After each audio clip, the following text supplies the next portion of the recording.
ಪ್ರತಿದಿನ ಸ್ವಲ್ಪ ಸಮಯ ಓದಿ. ಶಾಂತವಾದ ಸ್ಥಳದಲ್ಲಿ ಓದಿ. ಪಾಠವನ್ನು ಅರ್ಥ ಮಾಡಿಕೊಂಡು ಓದಿ. ಮುಖ್ಯ ಪದವನ್ನು ಗುರುತಿಸಿ ಓದುವುದನ್ನು ಮತ್ತೆ ಓದಿ.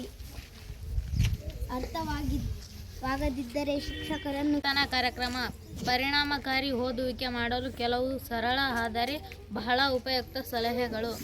ಸ್ಪಷ್ಟ ಗುರಿ ಇಟ್ಟು ಓದಿ. ಪ್ರತಿದಿನ ಏನು ಓದಲೇಬೇಕು ಎಂಬುದನ್ನು ಮುಂಚಿತವಾಗಿ ನಿಗದಿ ಮಾಡಿ. ಸಮಯ ಪ್ಲಾನ್ ಮಾಡಿ. ಓದುವ ವೇಳಾಪಟ್ಟಿ ತಯಾರಿಸಿ. 25ರಿಂದ 30 ನಿಮಿಷ ಓದಿ ನಂತರ 5 ನಿಮಿಷ ಬ್ರೇಕ್ ತೆಗೆದುಕೊಳ್ಳುವುದು ಉತ್ತಮ.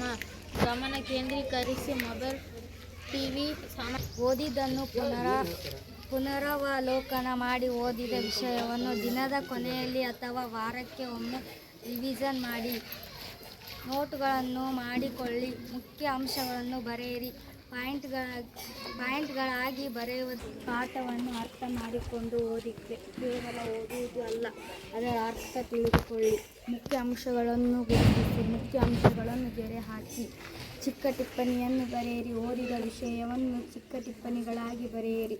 ಪ್ರಶ್ನೆಗಳನ್ನು ಕೇಳಿಕೊಳ್ಳಿ. ಈ ಪಾಠದ ಮುಖ್ಯ ಅಂಶ ಏನು ಎಂದು ನಿಮ್ಮನ್ನು ನೀವು ಕೇಳಿಕೊಳ್ಳಿ. ಶಿಕ್ಷಕರನ್ನು ಕೇಳಿ. ಅರ್ಥವಾಗದ ವಿಷಯವನ್ನು ಶಿಕ್ಷಕರಿಗೆ ಕೇಳಿ ತಿಳಿದುಕೊಳ್ಳಿ.